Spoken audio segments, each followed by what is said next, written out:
¿Alguna vez sentiste que hay algo en la historia del universo que nunca te contaron? Imagina descubrir que la primera traición del cielo no fue obra de Lucifer, sino de alguien que cayó en silencio, mucho antes de que se escucharan gritos de rebelión. Durante siglos hemos aceptado la versión oficial. Lucifer, el ángel portador de luz, se rebeló por orgullo.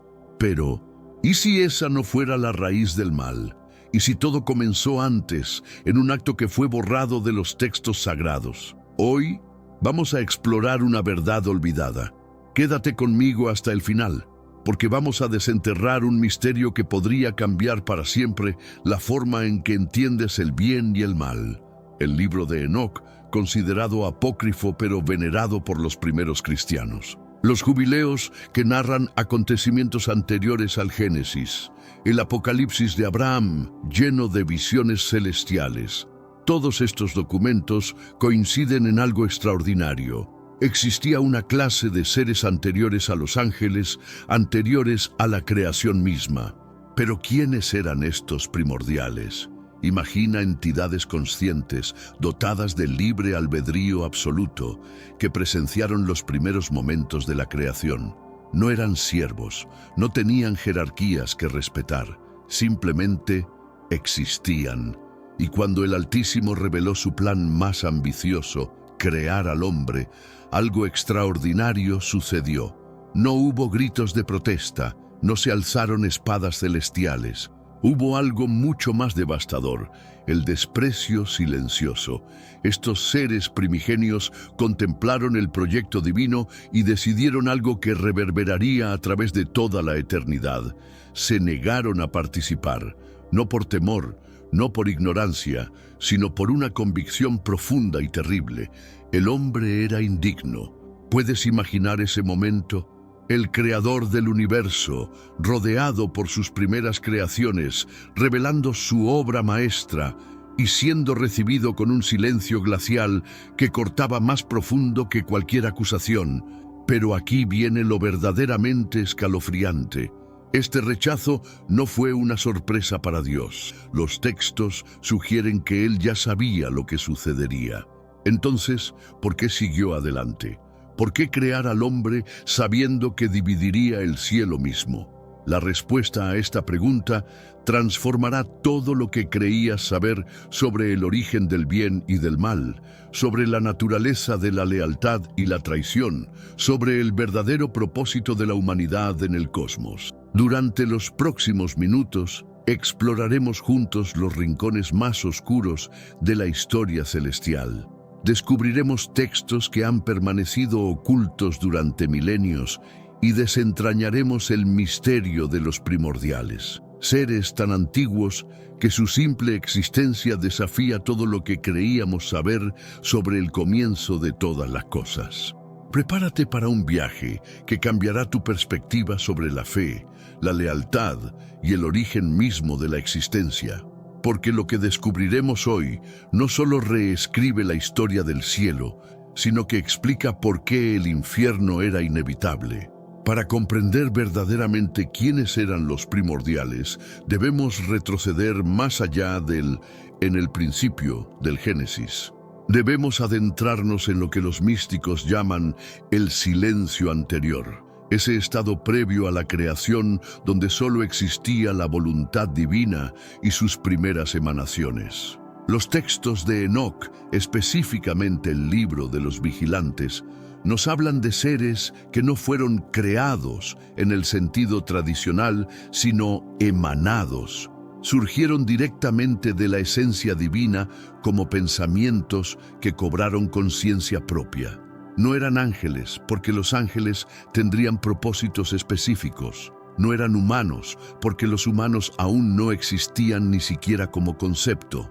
Eran pura conciencia libertada, voluntad sin restricciones, inteligencia sin limitaciones. El Zohar, ese compendio místico del judaísmo, los describe con una frase que resuena a través de los siglos: Reshit Chochma, los primeros en sabiduría. No porque supieran más que Dios, sino porque fueron los primeros en enfrentar la terrible carga de la conciencia plena. la capacidad de cuestionar, evaluar y rechazar incluso al Creador mismo. Pero antes, comparte este video con alguien a quien aprecias. Nuestra misión más grande en la tierra es difundir la palabra del Señor.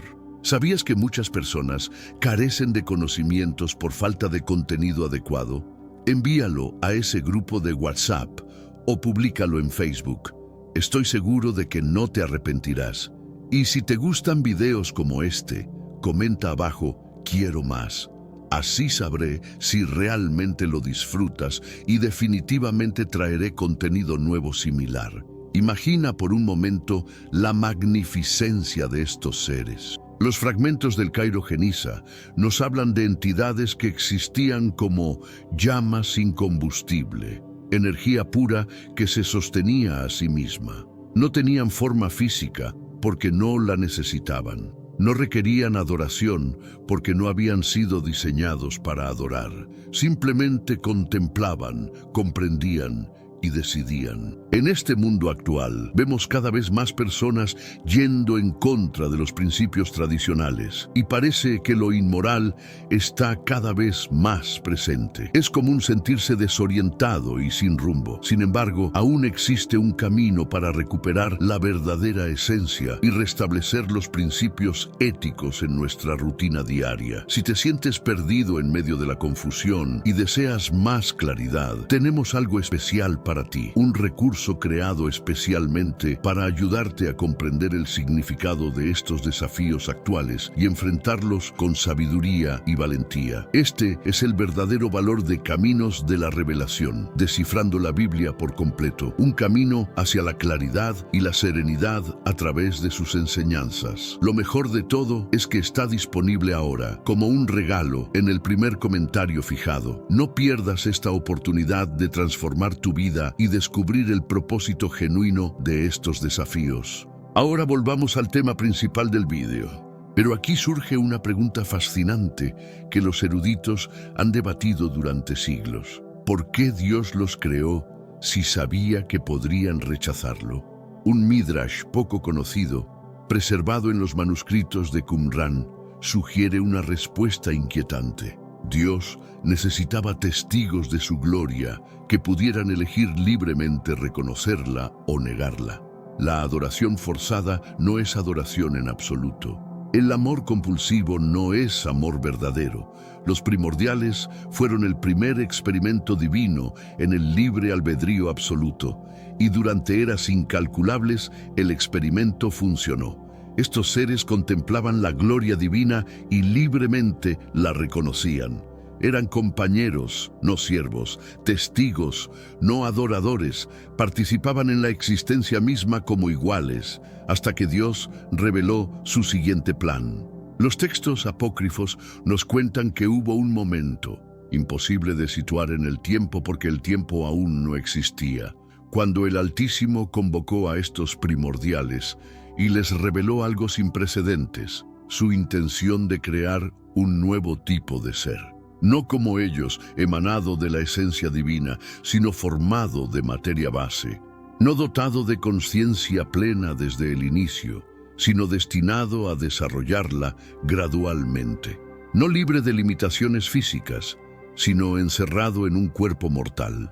Y lo más incomprensible de todo, este nuevo ser llevaría la imagen divina. El texto conocido como los misterios de la creación, encontrado entre los manuscritos de Nag Hammadi, describe la reacción de los primordiales con una frase que hiela la sangre: y hubo silencio en el lugar altísimo, un silencio que duró lo que serían 1000 años. No protestaron inmediatamente, primero intentaron comprender. ¿Cómo podía la imagen del Altísimo ser otorgada a algo hecho de barro? ¿Cómo podía lo perfecto crear intencionalmente lo imperfecto?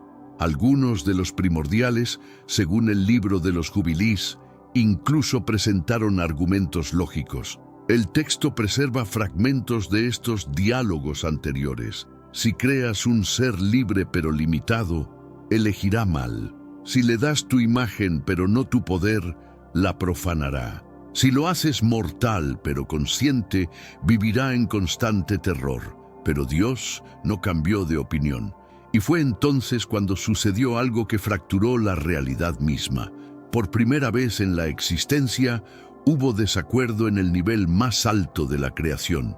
Los primordiales se dividieron. Algunos, que los textos llaman los fieles al misterio, decidieron confiar en la sabiduría divina aunque no la comprendieran. Pero otros, los guardianes de la perfección, llegaron a una conclusión terrible. Dios estaba cometiendo un error. Y si Dios podía equivocarse, entonces su autoridad no era absoluta. Si su autoridad no era absoluta, entonces ellos no estaban obligados a obedecer. El Apocalipsis de Abraham describe este momento con palabras que aún resuenan en las tradiciones místicas. Y se levantó una división en los cielos, no de guerra, sino de voluntad, no de espada, sino de corazón. Los primordiales que rechazaron el plan divino no se rebelaron en el sentido tradicional, no intentaron derrocar a Dios, simplemente se fueron. Se retiraron a regiones que los textos describen como lugares donde el tiempo no fluye, dimensiones paralelas a la gloria, espacios entre la existencia y la nada. No fueron expulsados, ellos mismos eligieron el exilio, pero su partida dejó una herida en el tejido mismo de la realidad. Por primera vez había un vacío donde antes había plenitud, un silencio donde antes había armonía. Y en ese silencio algo más comenzó a crecer, la duda, porque si seres tan próximos a Dios podían cuestionarlo, si entidades emanadas de su propia esencia podían encontrar defectos en sus planes, ¿qué garantía había de que Él realmente supiera lo que estaba haciendo? Esta duda se infiltraría más tarde en la mente de un ángel llamado Lucifer. Pero por ahora, Dios continuó con su plan, aparentemente indiferente al dolor de la primera traición. O tal vez, como sugieren algunos textos místicos, ese dolor era exactamente lo que él esperaba, porque solo a través del rechazo podría demostrar el verdadero valor de la aceptación. Para comprender verdaderamente la magnitud de lo que sucedió cuando los primordiales se retiraron, debemos adentrarnos en textos que han permanecido ocultos en monasterios remotos y bibliotecas olvidadas durante más de 1000 años. El Codex Sinaiticus, en sus márgenes apenas legibles, contiene una nota que ha desconcertado a los estudiosos. Cuando la luz primera se apartó, el Creador lloró lágrimas que se convirtieron en estrellas. Metáfora poética o testimonio literal de un momento cósmico de dolor. Los primordiales no simplemente se fueron. Su retirada fue un evento que los textos describen como la gran sustracción. Imagina que alguien arrancara hilos fundamentales del tejido de la realidad. La creación no colapsó, pero quedó incompleta. El documento conocido como Los Lamentos de la Primera Hora, descubierto en las cuevas de Qumran, pero mantenido en secreto durante décadas, describe este momento con una precisión escalofriante. En el día de la gran sustracción, cuando los hijos de la luz primera apartaron su rostro del rostro, hubo un temblor en los fundamentos del ser. No de tierra, pues la tierra aún no existía, sino un temblor en la idea misma de la existencia. Pero ¿qué significaba realmente esta sustracción? Los textos cabalísticos nos ofrecen una perspectiva fascinante. Los primordiales no solo eran observadores de la creación, eran participantes activos en su mantenimiento. Su contemplación de la gloria divina era lo que permitía que esa gloria se manifestara plenamente. Cuando se retiraron, no llevaron consigo solo su presencia, llevaron consigo aspectos de la gloria misma. El Sefer Yetzirah, en sus pasajes más crípticos, habla de 10 luces que se volvieron 7 cuando 3 se negaron a brillar. Los eruditos han debatido durante siglos si esto se refiere a eventos cósmicos reales o a simbolismos espirituales. Pero los textos de Nag Hammadi sugieren que ambas interpretaciones son correctas. cuando los primordiales se retiraron, llevaron consigo tres aspectos fundamentales de la creación: la perfección absoluta, la unidad inmutable y la certeza eterna. Lo que quedó fue un universo hermoso pero fracturado, unificado pero vulnerable, lleno de potencial pero también de incertidumbre. Tenemos un recurso espiritual para ti: Caminos de la Revelación, un libro para comprender las profecías y fortalecer tu fe. Lo encuentras en el primer comentario. Léelo, compártelo y prepárate espiritualmente para lo que está por venir. No esperes a que otro desastre te obligue a mirar hacia arriba. Hoy es el día aceptable. Hoy es el tiempo de actuar con fe. Fortalécete en la palabra, profundiza en la oración y rodea tu vida de personas que también estén buscando a Dios de todo corazón. Y Dios, lejos de lamentarse por esta pérdida, la aprovechó. Un texto arameo encontrado en los archivos del Vaticano, conocido como el Testimonio del Séptimo Día, contiene una frase que ha sido censurada durante siglos. Y vio Dios que la imperfección era buena, porque solo en la imperfección podía manifestarse la perfección del amor. ¿De qué significa esto? Los místicos judíos desarrollaron una teoría radical. Dios no creó al hombre a pesar de la traición de los primordiales, sino precisamente a causa de ella. Piénsalo de esta manera: cuando tienes la adoración garantizada, cuando tu gloria es reconocida automáticamente, cuando no existe la posibilidad del rechazo, ¿es realmente amor lo que recibes o es simplemente el funcionamiento natural de la realidad?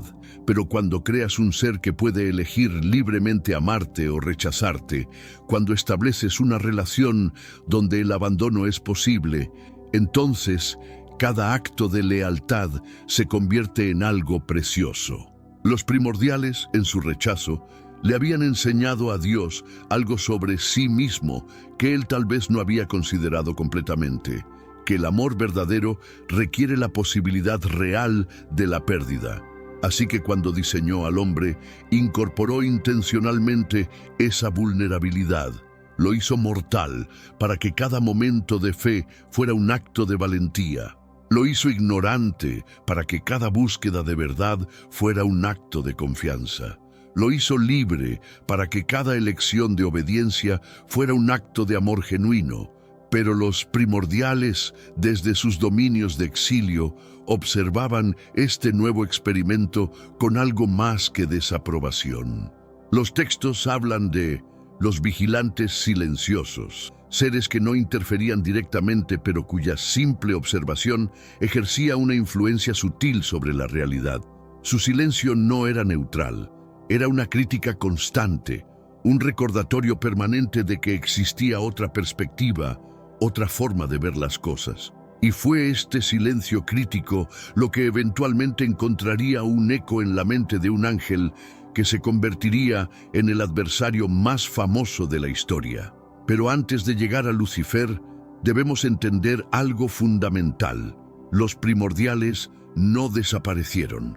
Los textos más esotéricos sugieren que aún existen en esas regiones donde el tiempo no fluye, observando, evaluando, esperando. ¿Esperando qué?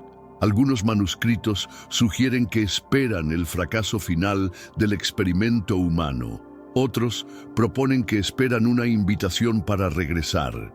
Y los más inquietantes sugieren que esperan el momento en que puedan demostrar que tenían razón desde el principio. Porque si los humanos finalmente fracasan, si la creación colapsa bajo el peso de sus propias contradicciones, entonces la sabiduría de los primordiales quedará vindicada. Su rechazo original se revelará no como traición, sino como prudencia. Y ese día, según algunos textos, podrían considerar regresar no como hijos pródigos, sino como jueces vindicated. Ahora llegamos al momento más crucial de nuestra exploración, el punto donde la antigua traición de los primordiales encontró su eco en un ser de naturaleza completamente diferente. Lucifer no fue el primero en cuestionar a Dios, pero sí fue el primero en transformar la duda en acción. Para comprender verdaderamente la caída de Lucifer, debemos primero entender qué tipo de ser era. Los textos lo describen como Helel ben Shachar, brillante, hijo de la aurora. Pero un manuscrito siríaco recientemente descubierto añade un detalle fascinante. Era el único ángel creado después de la retirada de los primordiales. ¿Coincidencia? Los eruditos han comenzado a teorizar que no. Lucifer fue creado específicamente para llenar el vacío dejado por los primordiales. Era brillante no solo en gloria, sino en capacidad intelectual. Tenía acceso a niveles de comprensión que otros ángeles no poseían. Y con esa comprensión vino algo peligroso: la capacidad de recordar. Los textos más esotéricos sugieren que Lucifer tenía acceso a los ecos de la creación, memorias residuales de eventos anteriores a su propia existencia. Podía percibir las huellas dejadas por los primordiales, sentir los contornos del vacío que habían dejado atrás. El libro de Enoc, en pasajes que fueron censurados de la mayoría de las traducciones, describe un momento específico. Y vio el Shining One las marcas de los que habían partido, y su corazón se turbó con preguntas que no debían ser formuladas. ¿Qué preguntas eran esas? Un texto gnóstico del siglo III, los diálogos del portador de luz, preserva lo que podrían ser fragmentos de los pensamientos de Lucifer. Si seres más antiguos y sabios encontraron motivos para apartarse, ¿qué sé yo que ellos no supieran? Si la perfección misma pudo cuestionar este plan, ¿qué derecho tengo yo a aceptarlo sin reflexión? Aquí vemos algo crucial. Lucifer no se rebeló por orgullo puro, sino por una crisis intelectual. Había heredado la duda de los primordiales, pero a diferencia de ellos, no tenía la opción del retiro silencioso. Era un ángel, creado con propósitos específicos, atado a la estructura celestial de una manera que los primordiales nunca habían estado. Los primordiales podían simplemente irse. Lucifer, para expresar su desacuerdo, tendría que rebelarse, y así comenzó a desarrollar lo que los textos llaman la estrategia del perfeccionamiento, un plan para corregir lo que él percibía como el error divino en la creación del hombre. Pero antes de actuar, Lucifer hizo algo que los textos describen con detalle fascinante: investigó. El Apocalipsis de Abraham menciona que el Shining One buscó en los lugares del silencio, una referencia directa a los dominios donde se habían retirado los primordiales. ¿Qué encontró allí? Los manuscritos de Nag Hammadi sugieren que estableció algún tipo de comunicación con los exiliados, no una alianza formal, sino algo más sutil, una confirmación de sus dudas. Los primordiales, desde su exilio silencioso, no le dijeron qué hacer. Simplemente le mostraron que era posible cuestionar, que la autoridad divina no era tan absoluta como parecía, que había precedentes para el desacuerdo, y con esa revelación, Lucifer comenzó a ver la creación del hombre no como un acto de amor divino, sino como una repetición de un error cósmico. Un texto copto del siglo IV describe la evolución del pensamiento de Lucifer con una precisión psicológica notable. Primero vio contradicción, luego vio patrón, finalmente vio obligación. La obligación era esta: si Dios estaba repitiendo un error, alguien debía intervenir. Los primordiales habían elegido el retiro, pero esa estrategia había fallado. Dios había procedido de todos modos. Una nueva estrategia era necesaria. No retiro, sino resistencia activa. No silencio, sino acusación. No abandono, sino toma de control. El plan de Lucifer, tal como lo reconstruyen los textos, era elegantemente simple: demostrar la imperfección del hombre de manera tan contundente que Dios se vería obligado a admitir su error y comenzar de nuevo. Pero para hacer esto, Lucifer necesitaba algo que los primordiales no habían tenido: acceso directo a la creación, y eso requería una transformación fundamental de su propia naturaleza. Los ángeles, por diseño, no podían interferir directamente con el libre albedrío humano. Pero si un ángel renunciara a su naturaleza angelical, si se permitiera caer de su estado original, entonces podría operar bajo reglas diferentes. El texto conocido como la metamorfosis del portador de luz describe este proceso con detalle perturbador, y eligió el brillante descender no en derrota, sino en estrategia. Cambió su naturaleza para cambiar sus posibilidades. La caída de Lucifer no fue un castigo que se le impuso, fue una transformación que él mismo orquestó. Se convirtió en algo nuevo, ni ángel ni humano, sino una entidad híbrida capaz de operar en ambos dominios, y desde esa posición única comenzó su trabajo de demostración. Su objetivo no era simplemente tentar a los humanos al pecado, era exponerlos como fundamentalmente defectuosos, probar que la confianza de Dios en ellos estaba mal puesta. Cada tentación exitosa sería evidencia. Cada caída humana sería un argumento.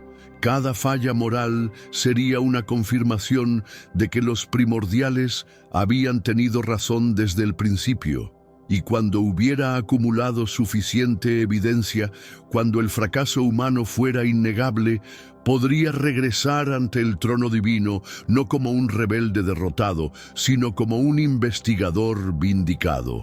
Mira, diría, te dije que esto no funcionaría. Los antiguos te lo dijeron también. Es hora de admitir el error y comenzar de nuevo. Pero había un defecto en este plan, un defecto que Lucifer no había anticipado. Dios ya sabía que los humanos fallarían. Ese conocimiento no era una debilidad en el plan divino, era el plan mismo, porque lo que ni los primordiales ni Lucifer habían comprendido era esto: Dios no estaba buscando perfección, estaba buscando algo mucho más raro y precioso: redención. La capacidad no solo de fallar, sino de levantarse después del fracaso. La posibilidad no solo de pecar, sino de arrepentirse.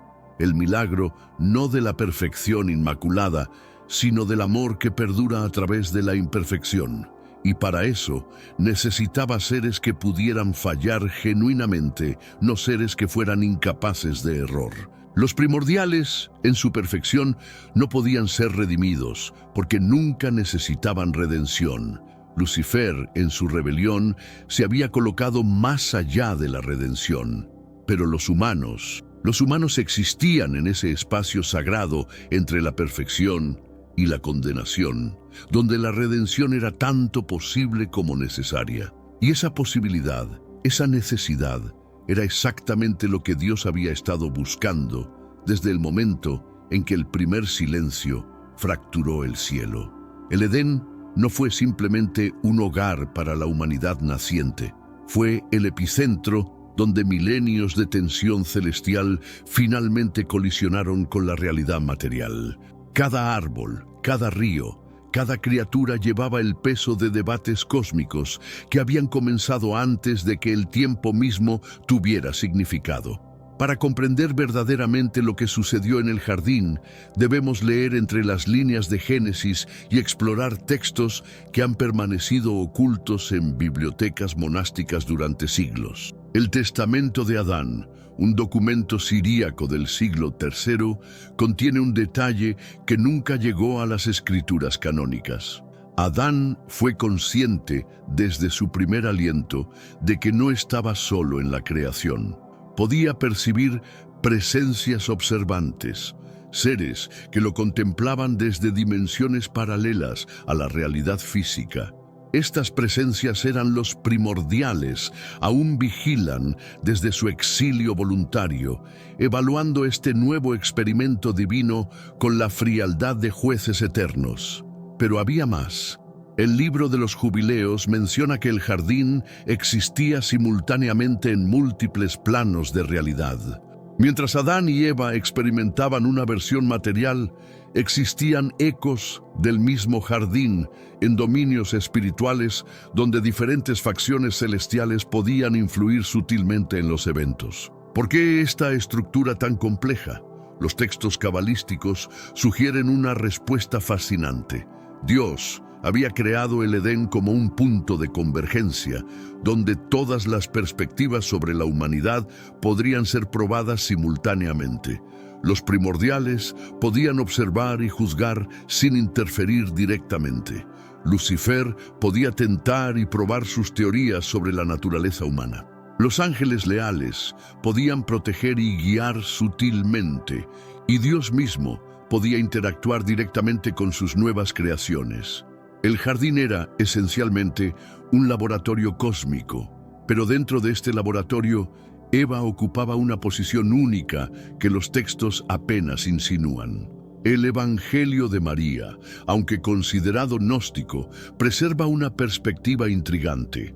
Eva no fue creada simplemente como compañera de Adán, sino como la primera en despertar. ¿Despertar a qué? Los manuscritos de Nag Hammadi sugieren que Eva tenía una sensibilidad especial para percibir las dimensiones espirituales que rodeaban el jardín. Podía sentir las presencias observantes de una manera que Adán no podía. Esta sensibilidad la convertía en el objetivo perfecto para las manipulaciones de Lucifer, pero también en algo más. En la primera humana en enfrentar directamente la complejidad moral del cosmos. Cuando la serpiente se acercó a Eva, no fue un encuentro casual.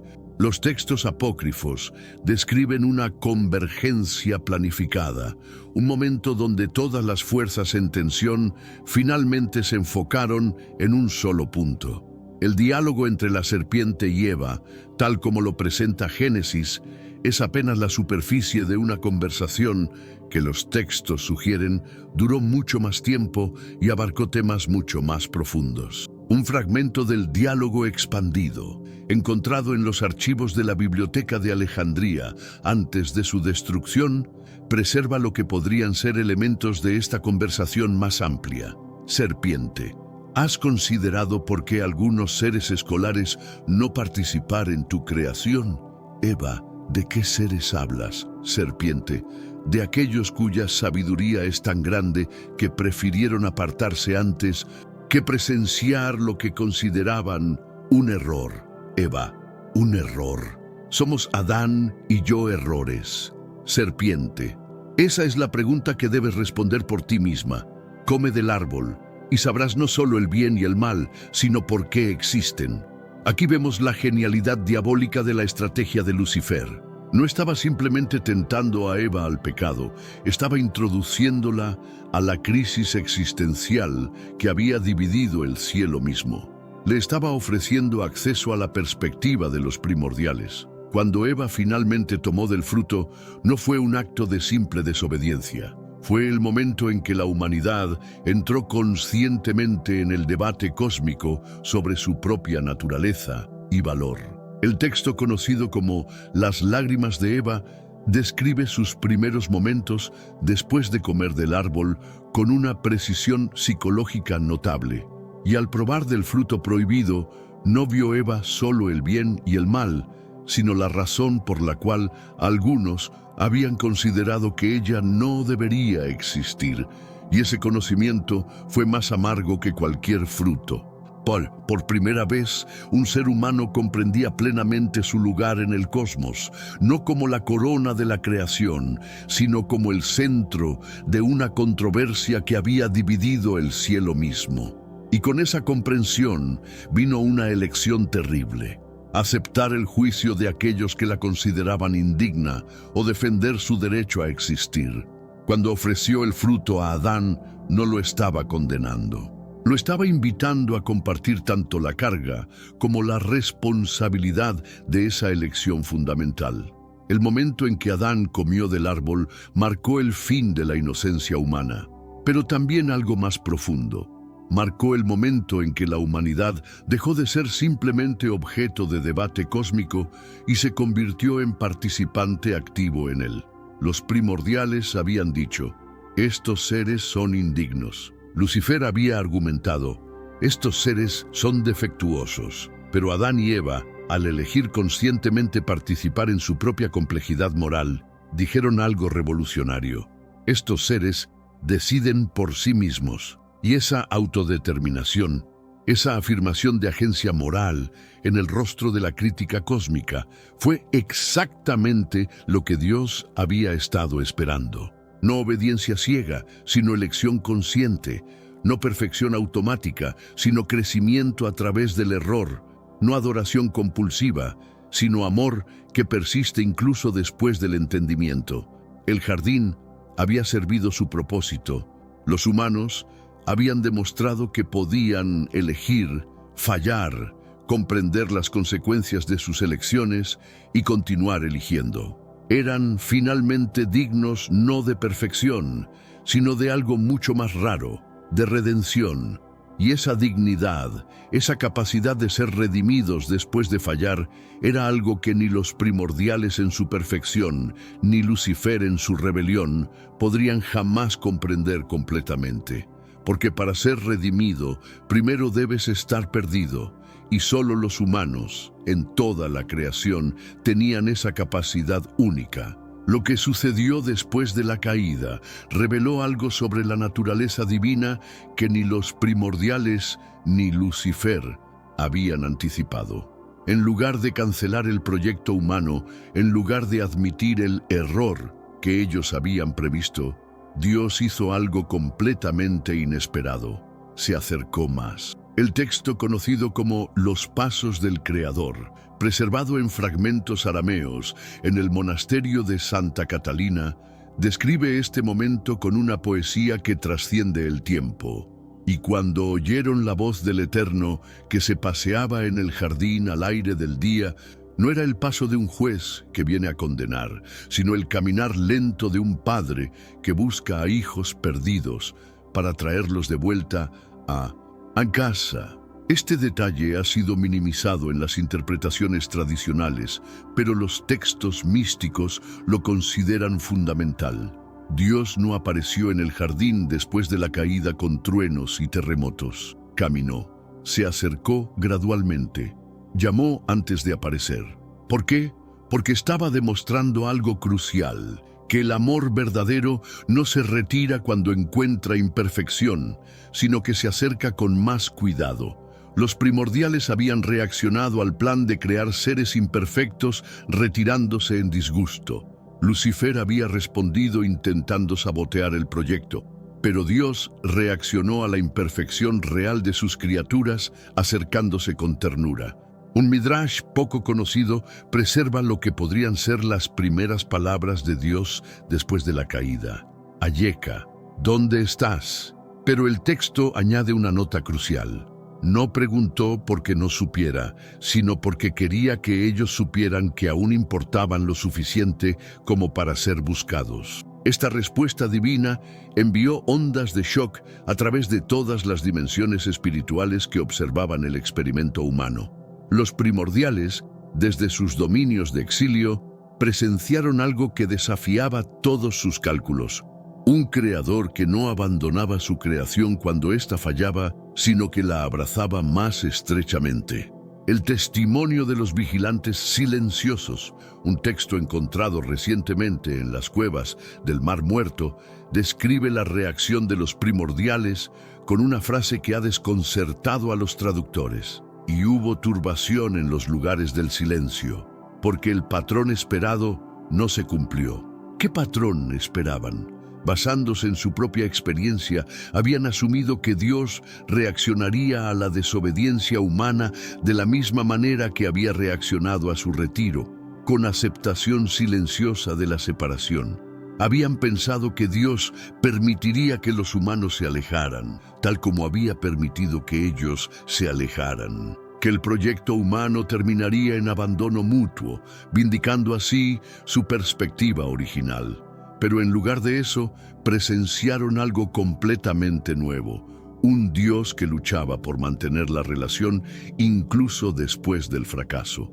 Las consecuencias que Dios impuso, la mortalidad, el trabajo arduo, el dolor del parto, no eran castigos en el sentido tradicional. Los textos cabalísticos las interpretan como correcciones misericordiosas, cambios diseñados para hacer posible la redención futura. La mortalidad humana, por ejemplo, no era una maldición, sino una bendición disfrazada. Limitaba el daño que los humanos podrían hacerse a sí mismos ya otros, y creaba la urgencia necesaria para el crecimiento espiritual. El trabajo arduo los mantendría conectados a la realidad física, evitando que se perdieran en abstracciones peligrosas como las que habían seducido a Lucifer. El dolor del parto aseguraría que cada nueva vida fuera valorada, que la continuación de la humanidad nunca se diera por sentada. Estas no eran puniciones, sino adaptaciones, modificaciones al diseño original que tomaban en cuenta las lecciones aprendidas del primer fracaso. Pero lo más revolucionario de todo fue lo que Dios hizo después. Prometió redención futura. En sus palabras a la serpiente, su descendencia te aplastará la cabeza. Estaba declarando que la historia humana no terminaría en fracaso, sino en victoria. Esta promesa era más que una profecía. Era una declaración de guerra contra toda la lógica que había motivado tanto a los primordiales como a Lucifer. Estaba diciendo, en efecto, no solo no abandonaré a estos seres imperfectos, sino que trabajaré activamente para perfeccionarlos, no a través de la eliminación de sus fallas, sino a través de la transformación de esas fallas en fortalezas. Los textos místicos interpretan esta promesa como el momento en que Dios reveló su estrategia suprema.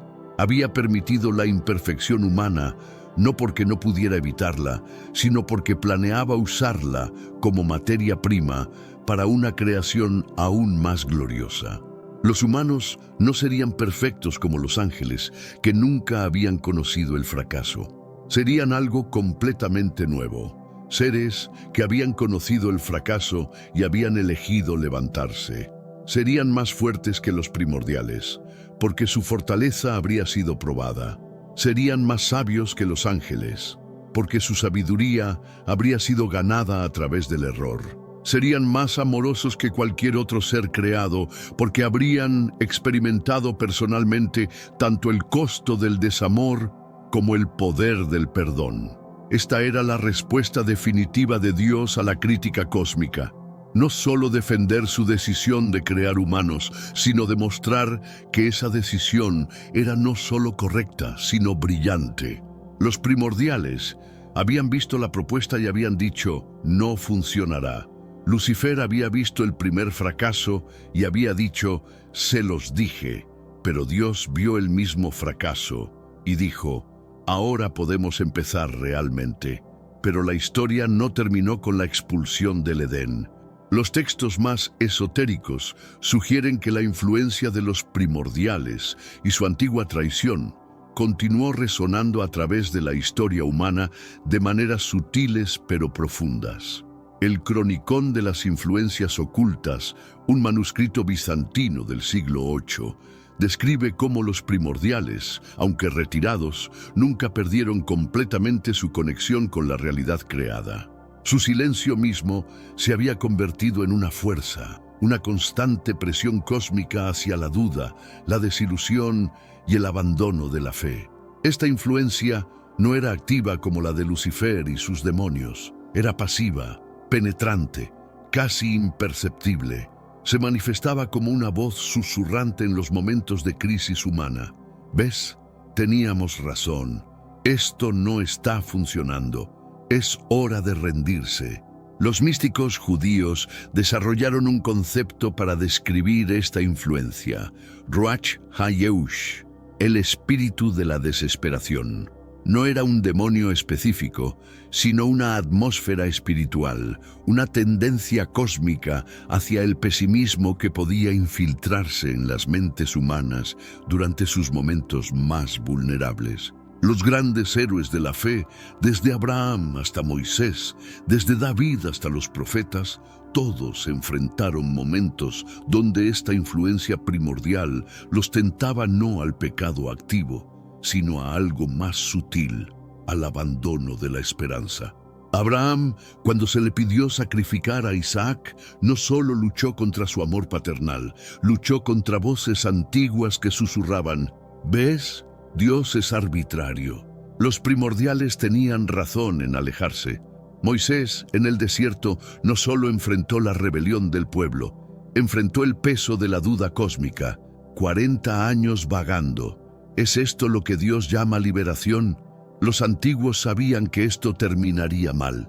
Job, en su sufrimiento, no solo luchó contra la pérdida personal, luchó contra la tentación de unirse al coro eterno de los que habían visto la imperfección del mundo y habían decidido que no valía la pena el esfuerzo. Pero aquí está lo extraordinario.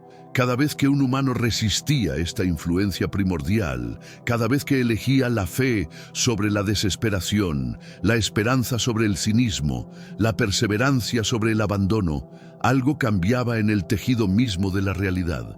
Los textos cabalísticos hablan de Tikkun Olam, la reparación del mundo. Pero sugieren que esta reparación no es solo de los daños causados por el pecado humano, sino de la fractura original causada por la retirada de los primordiales. Cada acto humano de fe genuina, cada momento de amor perseverante, cada decisión de continuar luchando a pesar de la aparente futilidad, enviaba ondas de curación de vuelta a través del tiempo hacia esa primera herida cósmica. Los humanos, sin saberlo, estaban no solo salvándose a sí mismos, sino sanando el cosmos mismo. Y los primordiales, desde sus dominios de exilio, comenzaron a percibir algo que no habían anticipado, que el experimento que habían rechazado no solo estaba funcionando, sino que estaba produciendo algo hermoso. El Libro de los Retornos, un texto cabalístico del siglo XIII, sugiere que algunos de los primordiales han comenzado a reconsiderar su posición. No todos, muchos permanecen convencidos de que tenían razón, pero algunos han comenzado a preguntarse si su juicio original fue demasiado precipitado. Estos textos hablan de Neshamot Chosrot, almas que regresan, primordiales que han elegido abandonar su exilio y reencarnarse como humanos para experimentar personalmente lo que una vez rechazaron. ¿Es esto posible? Los textos no lo afirman definitivamente, pero sugieren que algunas de las almas humanas más extraordinarias, aquellas que muestran una sabiduría y una compasión que parecen sobrenaturales, podrían ser primordiales redimidos, aprendiendo finalmente el valor de lo que una vez despreciaron. Esta teoría explicaría por qué algunos individuos parecen nacer con una comprensión intuitiva de verdades espirituales profundas. ¿Por qué algunos pueden amar con una intensidad que trasciende la experiencia humana normal? ¿Por qué algunos pueden mantener la fe incluso en las circunstancias más desesperantes? Podrían ser antiguos críticos de la humanidad que han venido a experimentar personalmente por qué Dios valoraba tanto lo que ellos habían rechazado.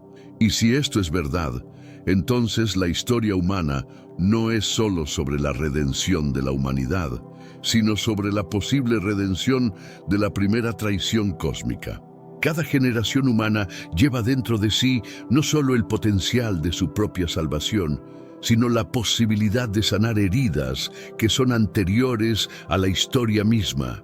Ahora llegamos al corazón del misterio, al punto donde todos los hilos de esta historia ancestral se entrelazan para revelar una verdad que ha estado oculta durante milenios. ¿Qué pasaría si te dijera que todo esto, la traición de los primordiales, la rebelión de Lucifer, la caída de la humanidad, fue parte de un plan más grande?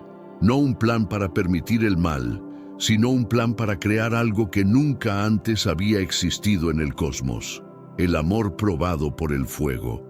Los textos más esotéricos, aquellos que han sido guardados en los lugares más secretos de las bibliotecas monásticas, sugieren algo revolucionario.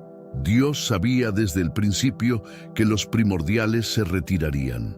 Sabía que Lucifer se rebelaría. Sabía que los humanos caerían, no porque fuera incapaz de evitarlo, sino porque era la única manera de lograr lo que realmente buscaba. Piénsalo de esta manera. Un Dios omnipotente puede crear seres que lo amen automáticamente. Puede diseñar criaturas programadas para la adoración, entidades incapaces de cualquier otra respuesta que no sea la devoción absoluta. Pero ese no sería amor real, ¿verdad? Sería simplemente el funcionamiento de un mecanismo cósmico. El amor verdadero, el tipo de amor que vale la pena tener, el tipo de amor que justifica toda la gloria de la creación, debe ser elegido libremente, incluso cuando elegir lo contrario es posible y aparentemente más lógico. Los primordiales demostraron que seres perfectos, cuando se enfrentan a algo que no comprenden, pueden elegir el retiro sobre la confianza. Lucifer demostró que seres gloriosos, cuando encuentran razones para dudar, pueden elegir la rebelión sobre la sumisión. Pero los humanos han demostrado algo completamente único. Pueden elegir el amor incluso después de conocer el dolor, la confianza incluso después de experimentar la traición, la fe incluso después de enfrentar la duda. Y ese tipo de amor que persiste a través del sufrimiento, confianza que sobrevive a la decepción, fe que trasciende la razón, es infinitamente más valioso que cualquier adoración automática. Los textos sugieren que cuando la historia finalmente llegue a su conclusión, cuando todas las cuentas sean saldadas y todas las preguntas sean respondidas, el universo habrá producido algo que nunca antes había existido. Una comunidad de seres que aman a Dios no porque no tengan otra opción, sino porque han elegido hacerlo incluso cuando tuvieron todas las razones para alejarse. Y esa comunidad, formada por humanos redimidos, ángeles que permanecieron fieles y quizás incluso algunos primordiales que regresaron, será más gloriosa que cualquier cosa que hubiera sido posible en un universo sin traición, sin caída, sin redención, porque el oro más puro es el que ha pasado por el fuego. El amor más fuerte es el que ha sido probado por la pérdida. La fe más brillante es la que ha sobrevivido a la duda, y la lealtad más preciosa es la que ha elegido permanecer incluso cuando partir era una opción. Hemos viajado juntos a través de milenios de historia oculta, desde los dominios silenciosos, donde los primordiales tomaron su fatídica decisión, hasta los jardines donde la humanidad entró conscientemente en el gran debate cósmico sobre su propia naturaleza. Hemos visto cómo una fractura original en el cielo se convirtió en el trasfondo de toda la historia humana, cómo el silencio despectivo se transformó en rebelión activa, y cómo el dolor de la primera traición se convirtió en el catalizador para un amor más profundo de lo que jamás había sido posible. Pero nuestra exploración nos deja con preguntas que trascienden la historia antigua y tocan el corazón de nuestra existencia actual. Si algunos de nosotros somos realmente primordiales redimidos, reencarnados para experimentar lo que una vez rechazaron, ¿cómo podemos saber quiénes somos? ¿Qué señales podrían indicar que llevamos dentro la memoria de ese primer rechazo? Si la influencia silenciosa de los primordiales aún se filtra en nuestro mundo, susurrando desesperación en nuestros momentos más oscuros, ¿cómo podemos reconocer esas voces y resistir su atracción hacia el cinismo? Si cada acto de fe genuina envía ondas sanadoras de vuelta a través del tiempo, sanando esa herida cósmica original, ¿qué responsabilidad tenemos cada uno de nosotros en esta reparación universal? Y la pregunta más profunda de todas, si tú fueras uno de esos primordiales originales, si hubieras estado presente en el momento en que Dios reveló su plan de crear seres imperfectos pero libres, ¿qué habrías elegido? ¿Te habrías retirado en silencio, convencido de que la perfección no puede colaborar con la imperfección? ¿Te habrías rebelado activamente, tratando de corregir lo que percibías como un error divino, ¿O habrías encontrado la humildad para confiar en una sabiduría más grande que la tuya, incluso cuando no podías comprenderla completamente? Esa pregunta no es solo histórica, es personal. Porque cada día enfrentamos versiones más pequeñas de la misma elección. Cuando vemos imperfección en el mundo, en otros, en nosotros mismos, elegimos el retiro, la crítica destructiva o el amor perseverante. Los primordiales nos enseñaron que incluso los seres más cercanos a Dios pueden elegir mal cuando confían solo en su propia comprensión. Lucifer nos mostró que la brillantez sin humildad puede convertirse en el instrumento de su propia destrucción. Pero la humanidad sigue demostrando que la grandeza verdadera no viene de la perfección, sino de la capacidad de levantarse después de caer, de amar después de ser herido, de confiar después de ser traicionado. Esa capacidad, esa hermosa, terrible, gloriosa capacidad de elegir la esperanza sobre la desesperación, podría ser la respuesta final a la primera pregunta que fracturó el cielo. ¿Vale la pena crear seres que pueden fallar? La respuesta, escrita en cada acto de perdón, en cada momento de compasión, en cada decisión de continuar amando a pesar del dolor, es un resonante sí, porque al final, los primordiales tenían razón en una cosa: los humanos somos imperfectos, pero se equivocaron en todo lo demás, porque esa imperfección no es un defecto, es una característica, no es un error, es una oportunidad, no es una razón para el desprecio, es una invitación al milagro de la redención. Y cada vez que elegimos ese milagro, cada vez que optamos por la gracia sobre el juicio, por la esperanza sobre el cinismo, por el amor sobre el abandono, estamos escribiendo un nuevo capítulo en la respuesta cósmica a la primera traición. Estamos demostrando que vale la pena luchar por lo imperfecto, que vale la pena redimir lo caído, que vale la pena amar lo que otros considerarían indigno de amor. Y en esa demostración estamos no solo salvando nuestras propias almas, sino sanando heridas que son más antiguas que la historia, más profundas que el tiempo, más significativas que cualquier cosa que podamos imaginar. La primera traición fracturó el cielo, pero la última lealtad, la tuya, la mía, la de cada alma que elige el amor sobre el abandono, puede sanarlo para siempre.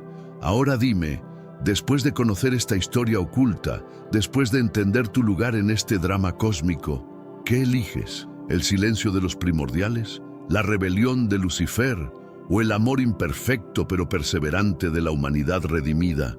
La elección es tuya, y de ella depende no solo tu destino, sino el destino de heridas cósmicas que esperan sanación desde antes del amanecer del tiempo. Comparte en los comentarios. ¿Crees que podrías ser un alma primordial experimentando finalmente lo que una vez rechazaste?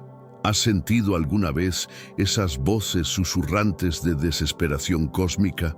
¿Cómo eliges resistir la atracción hacia el cinismo y mantener viva la llama del amor perseverante?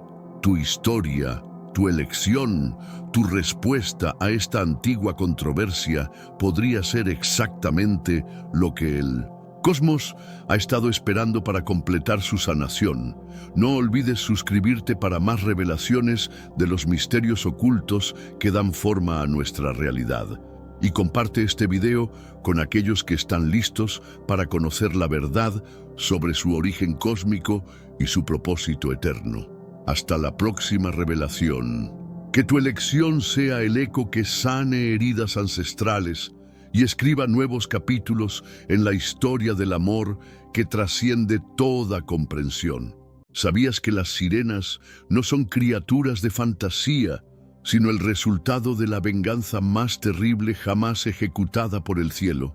Existe una historia que las religiones prefirieron enterrar en el olvido, un relato tan perturbador que fue borrado deliberadamente de los textos sagrados. Hablamos de una época donde seres de luz pura abandonaron su gloria eterna por un solo momento de pasión humana. Pero espera, antes de continuar, necesito advertirte algo crucial.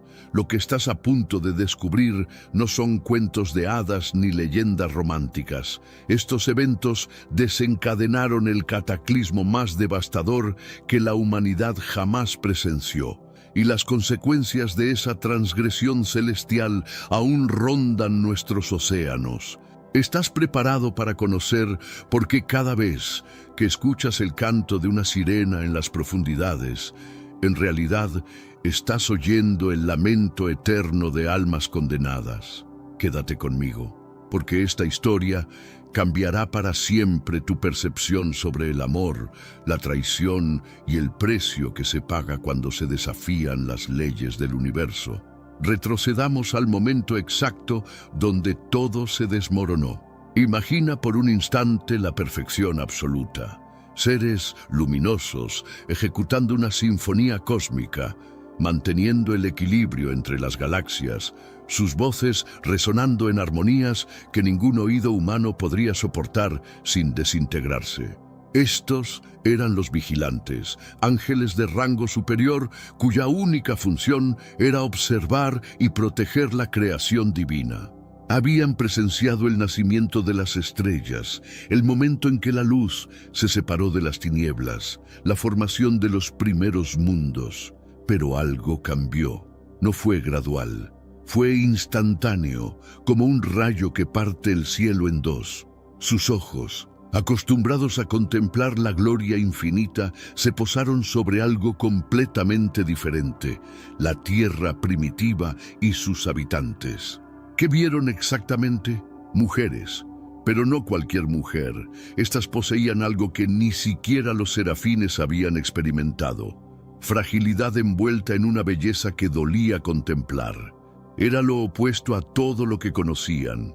Donde ellos eran eternos, ellas eran efímeras.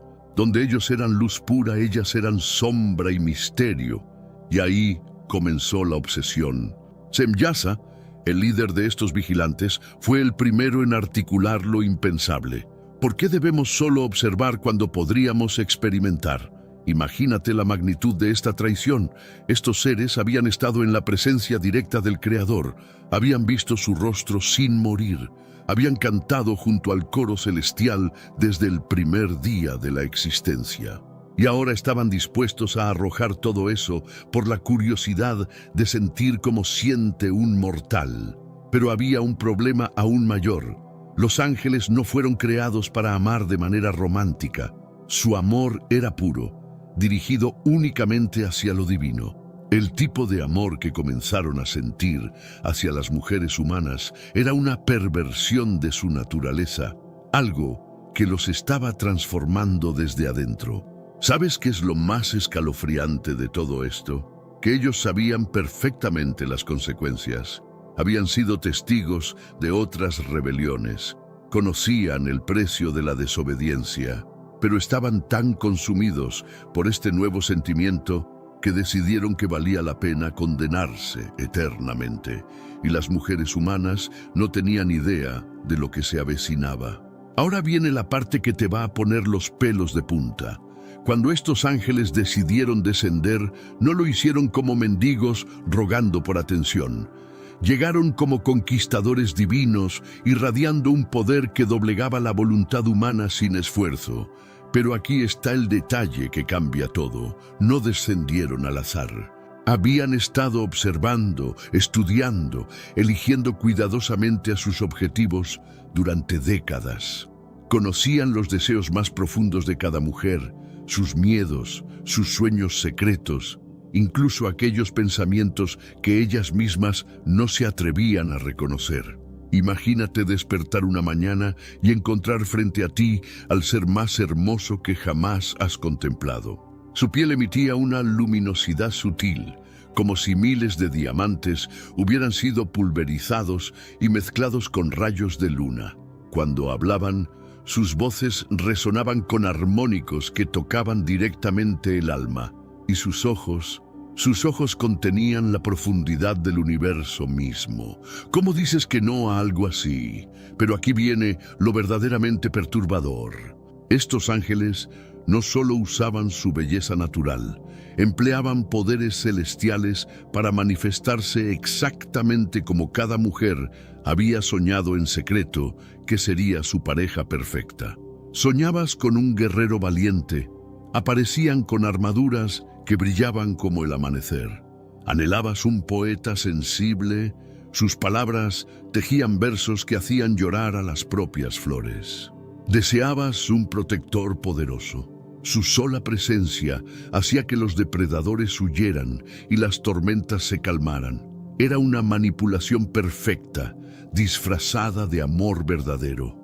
Y las mujeres, pobres mortales sin defensas contra tal poder de seducción, caían una tras otra.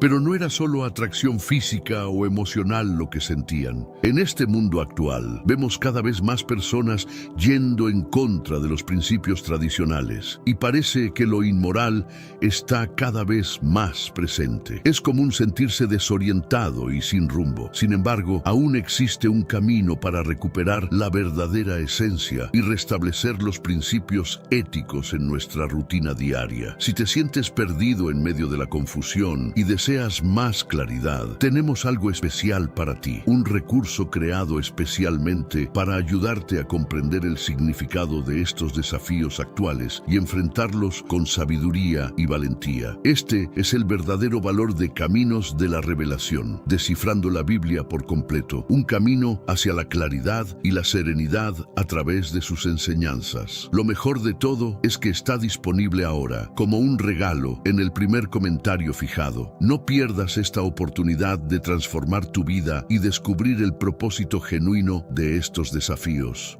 Ahora volvamos al tema principal del vídeo. Era como si sus almas hubieran sido reprogramadas para desear únicamente a estos seres sobrenaturales. Aquí es donde la historia se vuelve aún más oscura.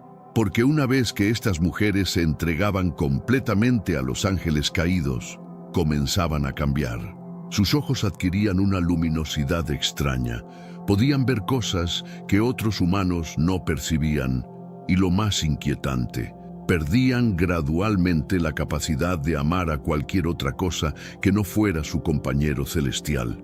Se estaban volviendo adictas a lo divino. Y mientras esto ocurría en la tierra, en el cielo se desataba una crisis sin precedentes. Los ángeles fieles observaban con horror cómo sus hermanos se corrompían, pero lo más terrible era que algunos de ellos comenzaban a entender la tentación. ¿Te das cuenta de lo que esto significa? Una sola decisión de unos pocos ángeles estaba poniendo en peligro la estabilidad de toda la creación, y lo peor era que apenas había comenzado. Y entonces nacieron ellos, los Nefilim. Pero antes de contarte sobre estos gigantes, necesitas entender algo fundamental. Cuando un ángel y una humana conciben un hijo, no están creando simplemente una nueva vida. Están rompiendo las leyes fundamentales de la realidad. Los primeros partos fueron indescriptibles. Las mujeres embarazadas de estos seres híbridos experimentaban transformaciones que desafiaban toda lógica. Sus vientres crecían a velocidades imposibles, su fuerza se multiplicaba, y durante el embarazo podían realizar hazañas que normalmente requerirían magia. Pero el momento del nacimiento era cuando todo se volvía realmente aterrador. Los bebés Nefilim no nacían como criaturas indefensas. Emergían al mundo ya con la inteligencia de adultos, con memorias que parecían heredadas directamente de sus padres angelicales, y con un hambre que ningún alimento terrenal podía satisfacer.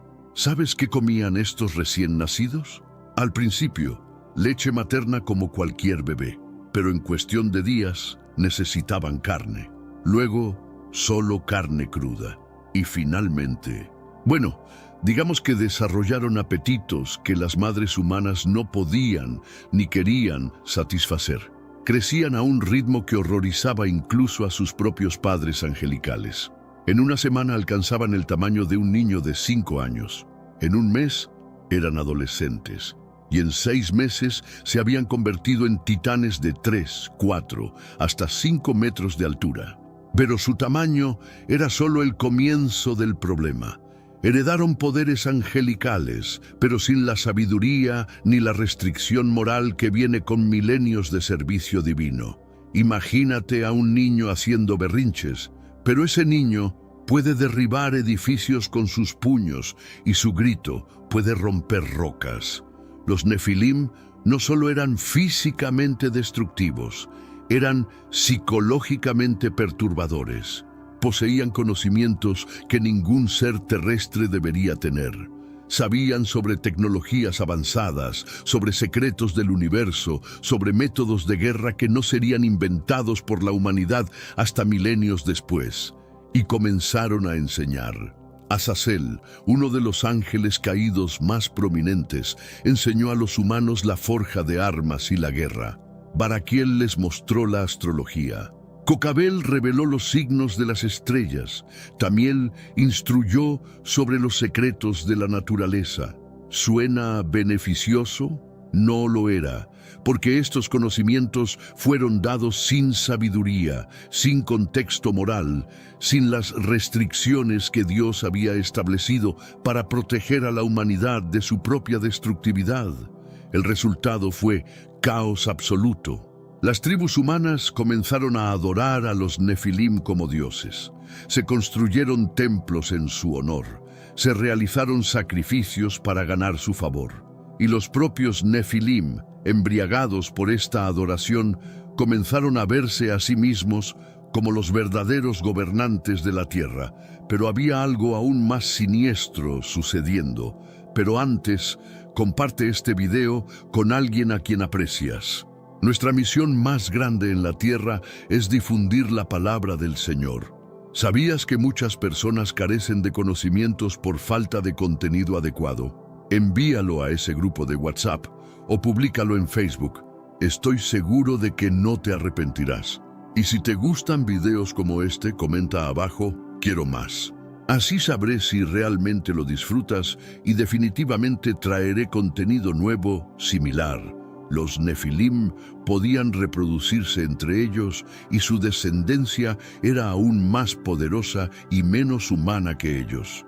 Estaba surgiendo una nueva especie, una que amenazaba con reemplazar completamente a la humanidad original. Y desde el cielo, observando todo esto con creciente horror, estaba Dios. El momento en que Dios decidió intervenir no fue una decisión tomada a la ligera. Había observado durante generaciones cómo su creación se corrompía, cómo los humanos que una vez caminaron con él en el jardín ahora se postraban ante abominaciones híbridas. Pero lo que finalmente colmó su paciencia no fue la rebeldía de los ángeles ni la adoración desviada de los humanos. Fue el sufrimiento de los inocentes. Porque mientras los Nefilim prosperaban y los ángeles caídos disfrutaban de su nueva existencia, los humanos comunes vivían en un terror constante. Eran cazados, esclavizados, devorados literal y metafóricamente por estos seres superiores. La decisión divina fue devastadoramente simple: purificación total. Pero antes de la destrucción vino la preparación.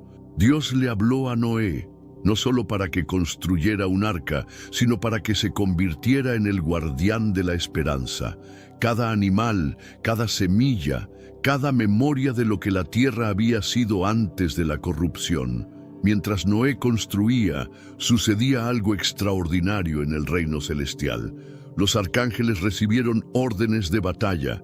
Miguel, Gabriel, Rafael y Uriel se prepararon para la guerra más brutal en la historia de la existencia.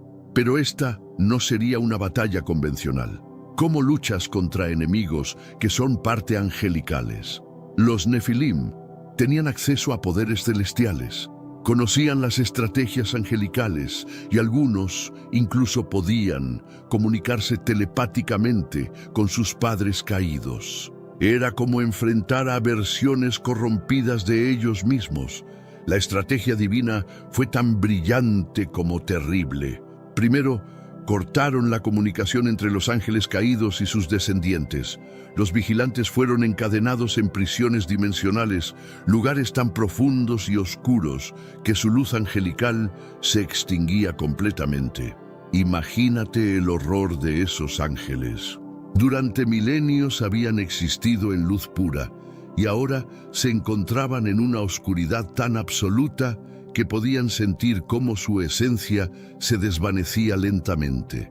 Pero lo peor no era su propio sufrimiento, era saber lo que les estaba pasando a sus familias, porque podían sentir, a través de los vínculos que habían forjado, cada momento de terror que experimentaban sus esposas e hijos.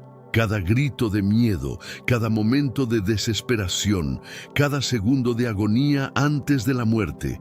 Y entonces comenzó el diluvio, pero no como te lo han contado. Esto no fue solo lluvia intensa, fue una reestructuración completa de la realidad física del planeta.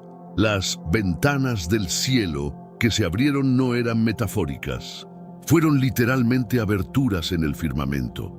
Portales por donde las aguas celestiales, esas que existían por encima de la bóveda terrestre, se derramaron con una fuerza que desintegraba todo a su paso. Los Nefilim, por primera vez en sus vidas, experimentaron miedo real. Su fuerza sobrehumana no servía contra el agua. Su conocimiento ancestral no incluía métodos para detener un cataclismo de origen divino. Y su arrogancia se transformó en terror puro cuando se dieron cuenta de que estaban indefensos. Algunos intentaron volar, pero las tormentas los derribaban. Otros trataron de excavar refugios profundos, pero el agua brotaba desde el interior de la tierra. Los más desesperados suplicaron a sus padres angelicales, pero solo encontraron silencio. Y las mujeres que habían amado a los ángeles, esas pobres almas, se encontraron atrapadas entre dos tragedias: ver morir a sus hijos gigantes y saber que sus esposos celestiales estaban siendo torturados en dimensiones inalcanzables, pero su sufrimiento apenas comenzaba.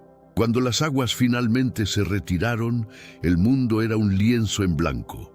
Pero para las mujeres que sobrevivieron al diluvio, que habían perdido todo lo que amaban, que cargaban con la culpa de haber participado en la corrupción del mundo, la verdadera pesadilla apenas comenzaba. Dios no las mató. Eso habría sido misericordioso. En cambio, les otorgó algo que inicialmente parecía un regalo: belleza eterna e inmortalidad. Pero como todo regalo divino dado en contexto de juicio, venía con un precio que las condenaría por toda la eternidad. La transformación no fue instantánea. Comenzó con sueños. Sueños donde se encontraban bajo el agua, respirando sin problemas, sintiendo una libertad que nunca habían experimentado en tierra. Al principio, pensaron que eran pesadillas causadas por el trauma del diluvio. Pero gradualmente los sueños se volvieron más reales que la vigilia.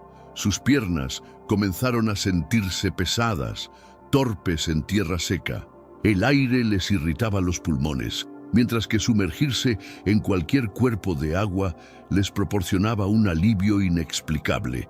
Y entonces sucedió la primera transformación completa. Nama, la que había sido considerada la más hermosa entre todas las esposas de los ángeles, se despertó una mañana en la orilla del mar con su cuerpo completamente cambiado. Donde antes tenía piernas, ahora poseía una cola escamosa que brillaba con colores que no tenían nombre. Pero lo más horrible no era la transformación física, era la maldición psicológica que la acompañaba. Nama descubrió que ya no podía sentir amor genuino hacia ningún ser vivo. En cambio, solo experimentaba una fascinación predatoria, una necesidad compulsiva de atraer a otros hacia la misma destrucción que ella había causado. Su voz, que una vez susurraba palabras de amor a un ángel, ahora solo podía entonar cantos de seducción mortal. Y lo más cruel de todo, retenía todos sus recuerdos. Recordaba perfectamente cómo se sentía amar y ser amada, pero ahora esa capacidad le había sido arrebatada para siempre. Las otras mujeres sufrieron transformaciones similares, pero cada una desarrolló su propia variante de la maldición. Algunas se convirtieron en criaturas que podían cambiar de forma, apareciendo como mujeres hermosas en la superficie, pero revelando su naturaleza monstruosa en las profundidades. Otras desarrollaron la habilidad de crear ilusiones tan poderosas que podían hacer que los marineros vieran sus hogares en el horizonte justo antes de estrellar sus barcos contra las rocas. Pero ¿sabes cuál era la parte más diabólica de esta maldición? Que no podían morir. Cada víctima que cobraban, cada vida que destruían, solo intensificaba su tormento interno. Estaban condenadas a repetir eternamente el mismo patrón de seducción y destrucción que había caracterizado su relación con los ángeles caídos. Y sus esposos angelicales, encadenados en prisiones dimensionales, podían sentir cada acto de sus esposas. Imagínate la tortura. Saber que la mujer que una vez amaste con devoción celestial ahora se ve obligada a destruir a otros, y que cada acto de destrucción la aleja más de lo que una vez fue. Pero había un propósito en esta aparente crueldad. Las sirenas se convirtieron en un recordatorio viviente para la humanidad. Cada vez que un marinero escuchaba su canto y resistía la tentación, estaba repitiendo la decisión que los ángeles deberían haber tomado. Cada barco que evitaba las rocas representaba una victoria sobre la seducción destructiva. Las sirenas eran, en esencia, maestras involuntarias de resistencia. Enseñaban a través de su propia tragedia que algunas tentaciones, por hermosas que parezcan, llevan inevitablemente a la destrucción.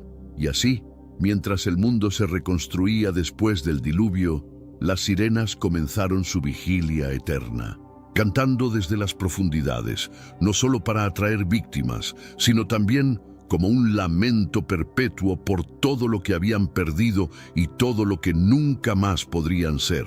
Ahora que conoces la verdadera historia, ¿puedes escuchar el canto de una sirena de la misma manera? Cada melodía que emerge de las profundidades marinas no es solo una trampa mortal. Es el eco de un amor que trascendió las barreras entre el cielo y la tierra, de decisiones que parecían hermosas, pero que desataron consecuencias catastróficas. Las sirenas que rondan nuestros océanos hoy no son monstruos malvados por naturaleza. Son víctimas eternas de su propia elección, condenadas a repetir para siempre el patrón que las llevó a su caída. Usar la belleza y la seducción para atraer a otros hacia la destrucción. Pero quizás la lección más profunda de esta historia no tiene que ver con ángeles o sirenas. Tenemos un recurso espiritual para ti, Caminos de la Revelación, un libro para comprender las profecías y fortalecer tu fe. Lo encuentras en el primer comentario. Léelo, compártelo y prepárate espiritualmente para lo que está por venir. No esperes a que otro desastre te obligue a mirar hacia arriba. Hoy es el día aceptable. Hoy es el tiempo de actuar con fe. Fortalécete en la palabra, profundiza en la oración y rodea tu vida de personas que también estén buscando a Dios de todo corazón. Tiene que ver con nosotros. Con cada decisión que tomamos cuando nos enfrentamos a algo que sabemos que está mal, pero que se ve increíblemente atractivo. ¿Cuántas veces has escuchado una voz interior que te advierte sobre las consecuencias de tus acciones, pero has decidido ignorarla porque la tentación era demasiado fuerte? Los ángeles caídos no eran malvados desde el principio. Eran seres perfectos que tomaron una sola decisión incorrecta, y esa decisión los transformó en algo completamente diferente. Las mujeres que los amaron no eran personas terribles. Simplemente fueron seducidas por algo que parecía demasiado bueno para ser verdad, y cuando se dieron cuenta de la trampa, ya era demasiado tarde. Y nosotros, cada día, enfrentamos versiones más pequeñas de la misma decisión. La próxima vez que escuches una historia sobre sirenas, recuerda, no estás oyendo un cuento de fantasía. Estás escuchando el testimonio más antiguo sobre las consecuencias de elegir la pasión por encima de la prudencia, el deseo por encima de la sabiduría.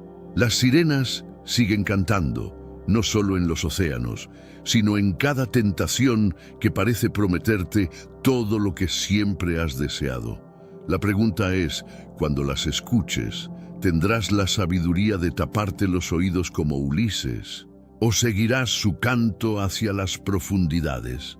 Si esta historia te ha impactado tanto como a mí, déjame saber en los comentarios. ¿Habías escuchado alguna vez esta versión de la historia de las sirenas?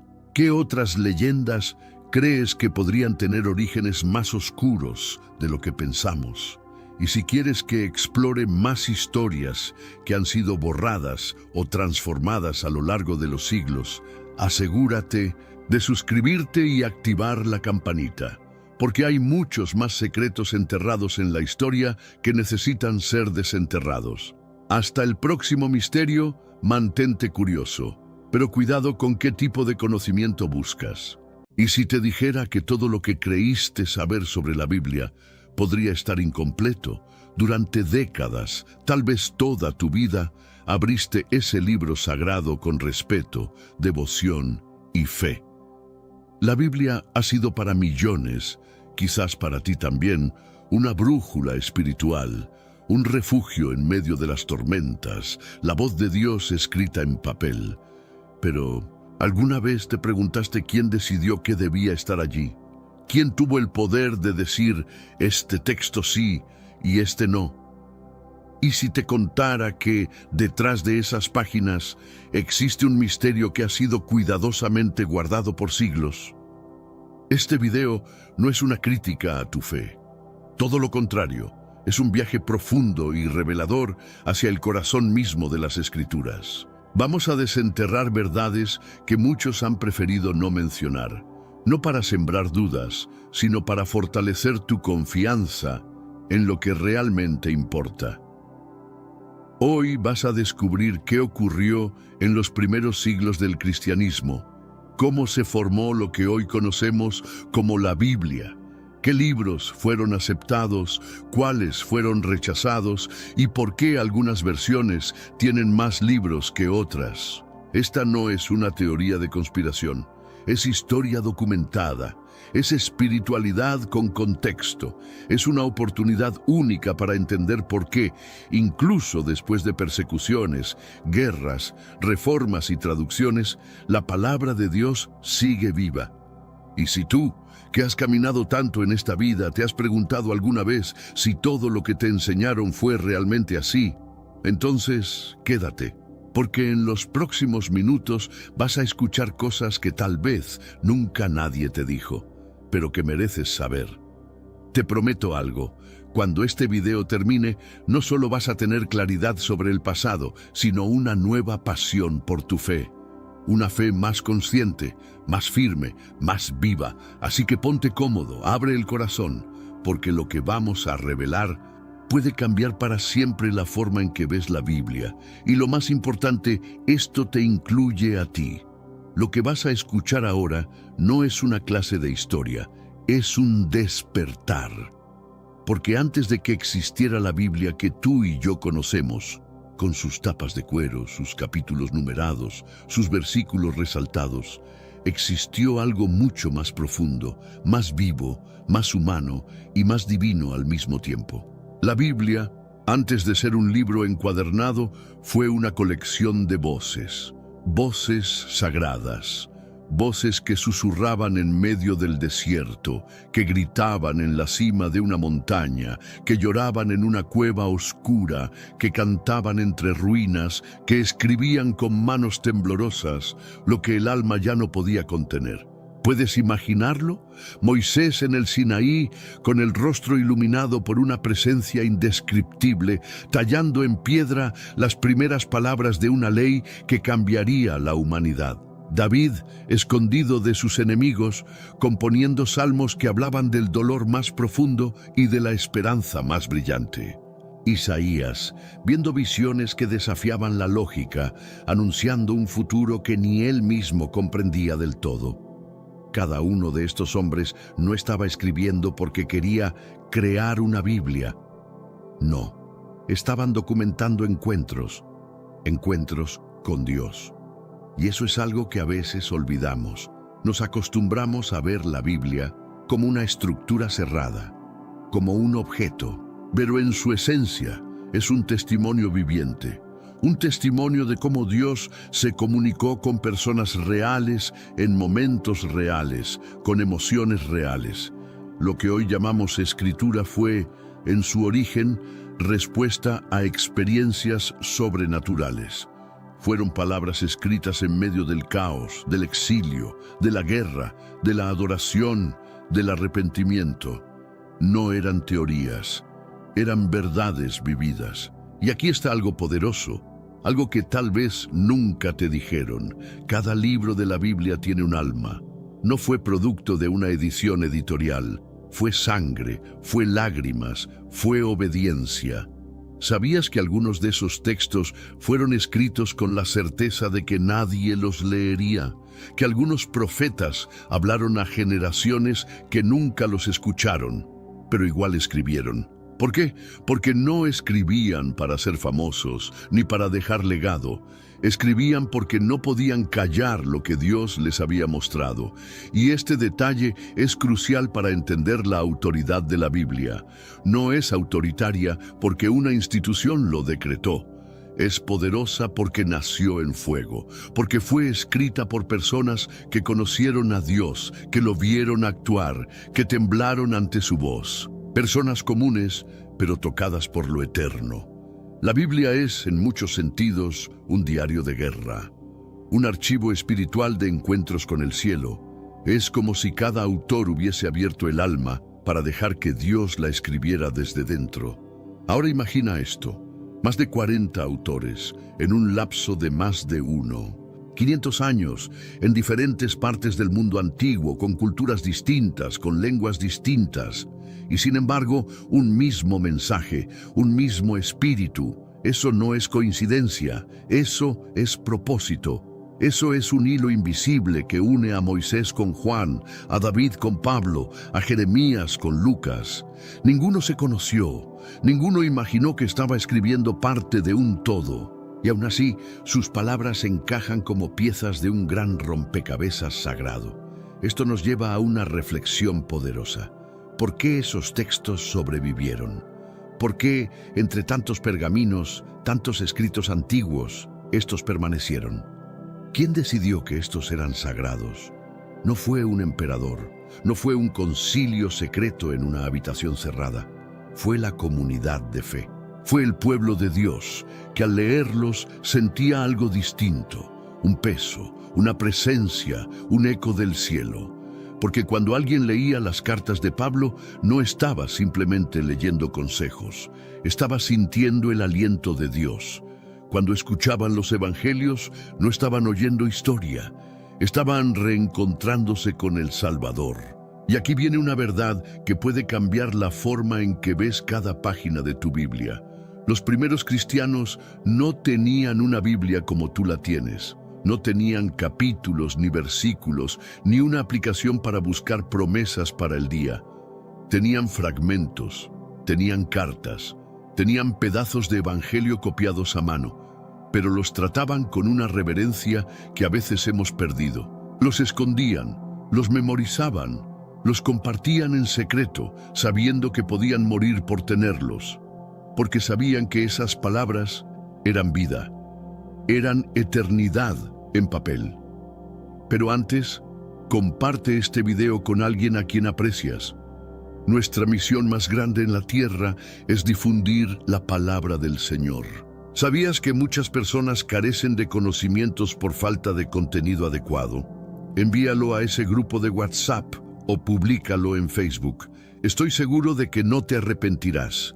Y si te gustan videos como este, comenta abajo, quiero más. Así sabré si realmente lo disfrutas y definitivamente traeré contenido nuevo similar. Y eso me lleva a ti.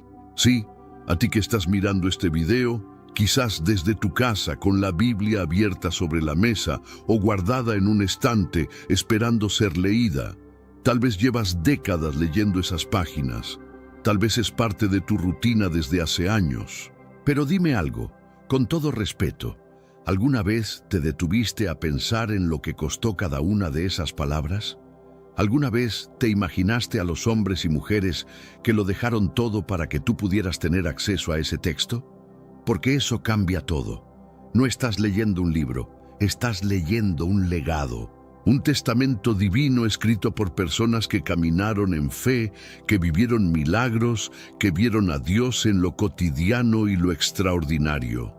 Gente que escuchó su voz y no la pudo callar. Ellos no tenían todas las respuestas, pero tenían una certeza. Dios había hablado, y eso merecía ser escrito, preservado, protegido, compartido.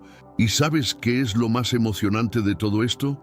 Que esa historia no terminó, que esa voz sigue hablando, que el mismo Dios que inspiró a Moisés y a Pablo quiere hablar contigo hoy, que esa Biblia que quizás ves como un libro antiguo es en realidad una conversación esperando ser retomada. Y ahora que sabes esto, ¿cómo volver a mirar esas páginas con indiferencia? ¿Cómo pasar por alto el hecho de que estás sosteniendo en tus manos siglos de revelación, de sacrificio, de fidelidad? Porque antes de que la Biblia fuera la Biblia, fue una llama, una voz, una presencia. Y ahora que entendemos que la Biblia nació del fuego del encuentro con Dios, que fue escrita con manos humanas, pero guiadas por un aliento eterno, necesitamos mirar hacia algo igual de milagroso, su preservación. Porque escribir es solo el primer paso. Lo verdaderamente asombroso, lo que desafía toda lógica humana, es cómo esa palabra sagrada logró sobrevivir al paso del tiempo, a las guerras, a las persecuciones, a los errores humanos. Sin impresoras, sin tecnología, sin respaldo digital, nada. Solo fe, reverencia y un sentido profundo de propósito. Piénsalo bien. Hoy en día, cuando quieres guardar algo importante, haces clic en guardar, subes a la nube, imprimes una copia, haces un respaldo. Pero durante más de 1000 años, las escrituras fueron preservadas a mano. Cada letra, cada palabra, cada línea. No había margen para la casualidad, no había corrector ortográfico. Lo que había eran hombres, muchas veces anónimos, que consagraban su vida entera a copiar la palabra de Dios con temor y temblor. Eran los escribas, hombres que no veían ese trabajo como una tarea común, sino como un acto de adoración. ¿Te imaginas pasar días, semanas, meses copiando un solo libro y no hacerlo por dinero ni por prestigio, sino por una convicción interna de que esas palabras debían vivir más allá de ti, más allá de tu generación? Ellos no estaban escribiendo para sí mismos, estaban escribiendo para nosotros, para ti, para que hoy tú pudieras abrir tu Biblia y leerla con libertad. Y eso lo cambia todo. En el judaísmo, los escribas eran entrenados desde jóvenes. No era cualquier persona la que podía tocar un manuscrito sagrado. Había reglas estrictas. Por ejemplo, antes de escribir el nombre de Dios, debían lavarse las manos y en algunos casos cambiar la pluma. Cada rollo debía ser inspeccionado. Si se encontraba un solo error, una letra fuera de lugar, una línea torcida, todo el pergamino era descartado. Y estamos hablando de rollos que podían tardar años en completarse. Eran guardianes del texto, no lo alteraban, no lo reinterpretaban, lo transmitían. Letra por letra, espacio por espacio. Había escribas que sabían exactamente cuántas letras tenía cada libro. Contaban las palabras, las líneas, los márgenes. Si el número no coincidía, volvían a empezar. ¿Y por qué tanto rigor? porque ellos sabían lo que tenían en sus manos. Sabían que no era cualquier escrito, era la voz de Dios plasmada en tinta. Y no solo eran meticulosos, eran también profundamente espirituales.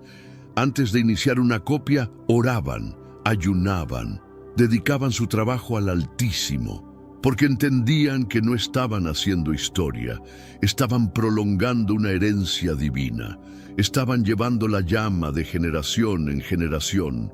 En tiempos en los que no había electricidad, ni biblioteca pública, ni seguridad personal, estos hombres trabajaban en cuevas, en sótanos, en escondites secretos, muchas veces perseguidos por su fe, por el solo hecho de preservar un texto. Hubo momentos en que tener una copia de las Escrituras era motivo de muerte, y aún así las copiaban, las escondían, las memorizaban. Algunos, sabiendo que sus manuscritos serían confiscados, los aprendían de memoria, versículo por versículo, para poder dictarlos luego en otro lugar.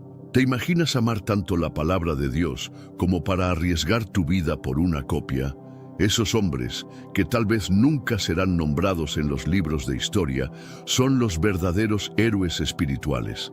Sin ellos, sin su sacrificio silencioso, sin su reverencia sin fama, tal vez hoy no tendríamos acceso a esa Biblia que está en tu mesa, en tu estante, en tu celular. Ellos sostuvieron la verdad con sus manos, mientras todo a su alrededor se derrumbaba, mientras imperios caían, mientras la oscuridad parecía ganar. Ellos seguían escribiendo, porque sabían que lo que escribían era más fuerte que cualquier enemigo. Y no solo eso. Lo más impresionante es que a pesar de que estas copias fueron hechas a mano, a lo largo de siglos, por diferentes personas, en diferentes regiones, los manuscritos concuerdan entre sí con una precisión asombrosa. Los eruditos bíblicos han comparado miles de manuscritos antiguos, y la diferencia entre ellos es mínima. Algunas variantes de palabras, sí, pero el mensaje central permanece intacto. Y eso, membro da Dark Creators, es un milagro. Cuando en 1947 se descubrieron los famosos manuscritos del Mar Muerto, textos que habían estado escondidos por más de 2000 años, los expertos esperaban encontrar contradicciones, pero no. Lo que encontraron fue confirmación. Esos textos, escritos siglos antes de Cristo, eran prácticamente idénticos a las versiones que leemos hoy. ¿Qué significa eso? Que durante más de 20 siglos la palabra fue preservada con fidelidad impresionante, sin la ayuda de la tecnología, solo con la devoción de corazones rendidos. Y esto debe llevarnos a una reflexión. Si Dios fue capaz de mantener su palabra intacta a lo largo de guerras, persecuciones, censuras y errores humanos, ¿cómo no va a poder hablarte hoy, aquí y ahora, a través de esas mismas palabras? ¿Cómo dudar de que lo que tienes en tus manos no es una simple colección de textos antiguos, sino un testimonio vivo de la fidelidad divina? Porque eso es lo que realmente hace que este relato sea poderoso. No es solo que la Biblia sobrevivió, es cómo sobrevivió. No por estrategias humanas ni por tecnología avanzada. Sobrevivió por la fe de aquellos que creyeron que la palabra de Dios debía ser protegida a cualquier costo. Sobrevivió por la acción sobrenatural del Espíritu que guiaba cada mano, que inspiraba cada letra, que soplaba sobre cada pergamino. Y hoy, tú formas parte de esa cadena ininterrumpida de preservación. Tú eres un eslabón más. Porque cada vez que abres tu Biblia, cada vez que compartes un versículo, cada vez que recuerdas una promesa, estás continuando la obra que empezó hace miles de años. La estás haciendo viva otra vez. La estás rescatando del olvido, del polvo, de la indiferencia. Y lo más increíble de todo es que incluso en nuestros días hay lugares donde poseer una Biblia sigue siendo ilegal, donde personas arriesgan todo, su libertad, su familia, su vida, solo por tener un texto que tú puedes leer libremente.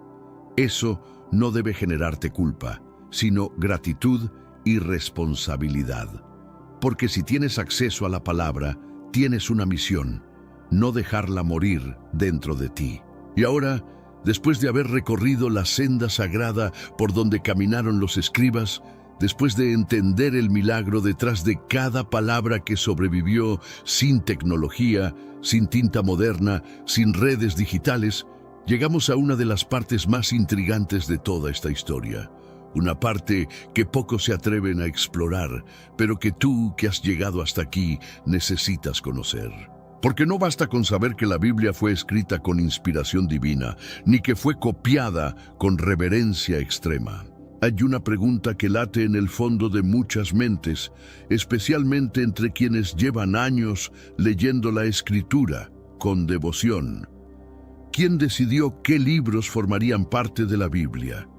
¿Quién tuvo la autoridad de decir, este texto sí es sagrado y este otro no? Tal vez nunca te lo preguntaste. Tal vez confiaste, como muchos, en que la Biblia que tienes en tus manos fue entregada así, completa, cerrada, indiscutible.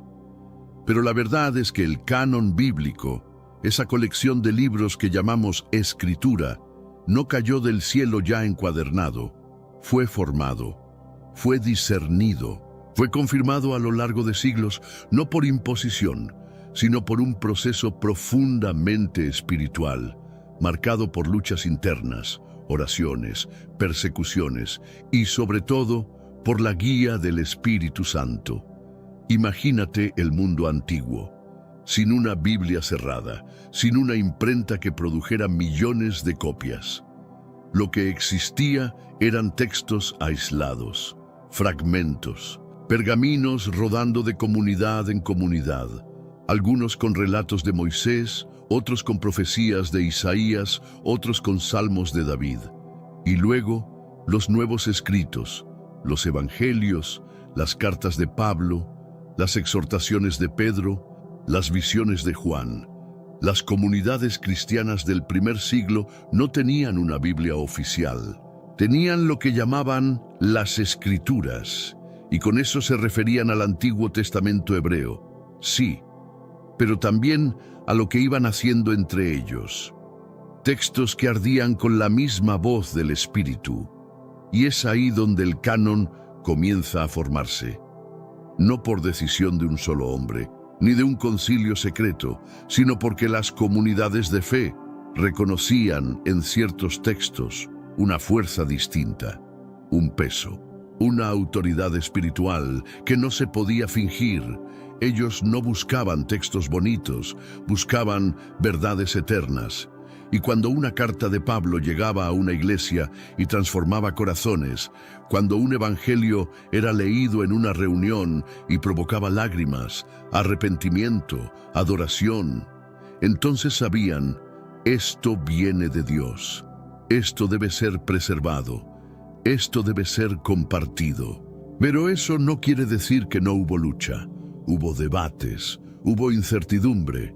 Había muchos escritos circulando, algunos sinceros, otros manipuladores.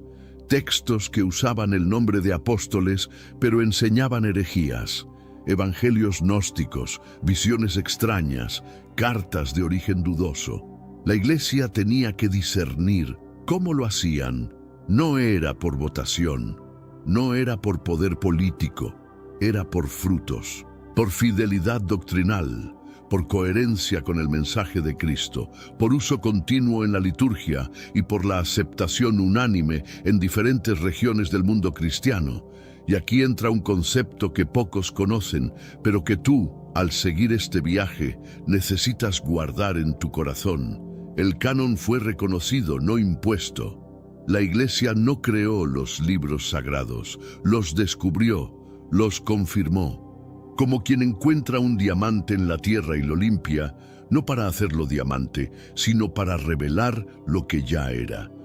Los criterios eran claros, aunque no siempre visibles. Primero, el origen apostólico. Si el texto fue escrito por un apóstol o por alguien cercano a ellos, tenía peso. Segundo, la doctrina.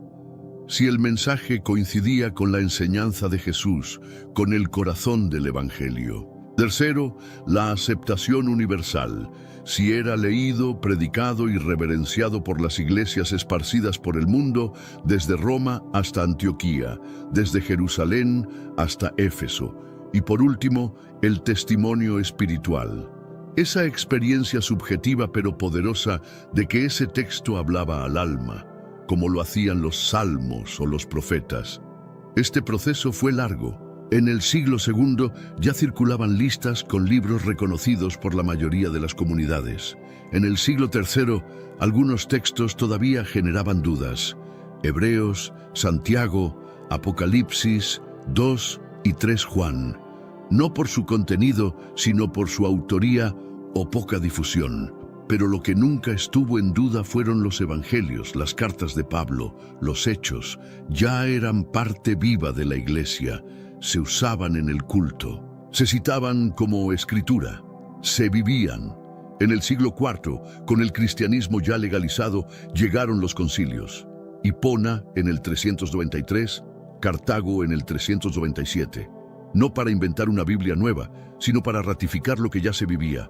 Ahí se cerró oficialmente el canon del Nuevo Testamento, 27 libros, no más, no menos, no por capricho, no por poder, sino por consenso espiritual, porque la Iglesia, guiada por Dios, discernió la voz de su Señor en esos textos. Y el Antiguo Testamento, ahí también hubo discusión, porque existía el canon hebreo, más cerrado, con 39 libros, y luego estaba la Septuaginta, la traducción griega del Antiguo Testamento que incluía otros textos, Tobit, Judit, Sabiduría, Macabeos, entre otros. ¿Cuál era la diferencia? El idioma, el contexto. Los judíos palestinos seguían el canon hebreo. Los judíos de la diáspora y luego los cristianos usaban la Septuaginta, y fue esta última la que usaron Jesús y los apóstoles. Por eso la iglesia primitiva mantuvo esos libros, porque eran parte de su tradición viva, porque hablaban de fe, de sufrimiento, de esperanza. No eran herejía, eran alimento, y aquí es donde muchos se confunden. Algunos dicen, la Iglesia Católica añadió libros. No, la Iglesia confirmó lo que ya estaba en uso. Quien los retiró fue la Reforma Protestante siglos después, buscando volver al canon hebreo. Pero eso lo veremos más adelante. Por ahora, lo que necesitas saber es esto. El canon bíblico no fue manipulado, fue discernido con oración, con lucha, con lágrimas, con celo, con temor de Dios. Porque sabían que estaban tocando algo sagrado. Y ahora que tú sabes todo esto, ahora que comprendes cómo cada libro fue elegido, no por poder humano, sino por la acción del Espíritu Santo, puedes mirar tu Biblia con otros ojos. No como un texto cualquiera, sino como el resultado de un proceso espiritual profundo que involucró generaciones enteras buscando la verdad, defendiendo la doctrina y preservando el mensaje eterno de salvación. Y lo más impactante es que este proceso no fue teórico, fue vivido en medio de persecuciones, en catacumbas, en templos escondidos, en reuniones secretas. Hombres y mujeres que, sin Biblia completa en las manos, vivían con un fragmento, con una carta, con un evangelio. Y eso era suficiente, porque sabían que esa palabra tenía el poder de transformar, de levantar, de salvar. Y ahora que entendemos cómo el canon fue discernido, cómo cada libro fue confirmado por el testimonio del Espíritu y por siglos de uso fiel, entramos en un capítulo que cambiaría el destino no solo de la Biblia, sino del cristianismo entero. Porque lo que pocos saben, y lo que hoy tú vas a descubrir con profundidad, es que hubo un momento en la historia donde la lengua cambió, y con ella también cambió la percepción de lo sagrado. Es aquí donde nace una de las traducciones más importantes y más polémicas de todos los tiempos, la Septuaginta. Sé que a veces en nuestras vidas tenemos más preguntas que respuestas. Si te sientes perdido y buscas claridad, tenemos algo para ti. Caminos de la Revelación, descifrando la Biblia por completo. Un libro lleno de enseñanzas y respuestas, disponible ahora como un regalo en el primer comentario. No te pierdas la oportunidad de transformar tu vida y entender el verdadero propósito de estos desafíos. ¿Has oído ese nombre alguna vez? La mayoría no, pero su impacto fue inmenso.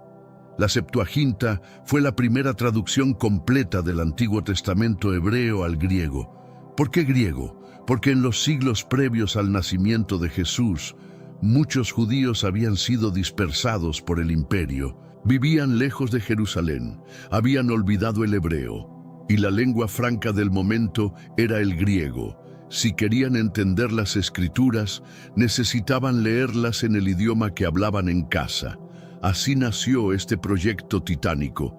La tradición dice que 72 sabios judíos fueron reunidos en Alejandría, en Egipto, para traducir la Torá, los 5 primeros libros de Moisés. Lo hicieron con cuidado, con reverencia, y el resultado fue tan preciso, tan respetado, que pronto se extendió al resto del Antiguo Testamento. Así nació la Biblia griega, la Septuaginta, una traducción que, aunque hecha por manos humanas, tenía algo más. Tenía profundidad, tenía peso, tenía vida.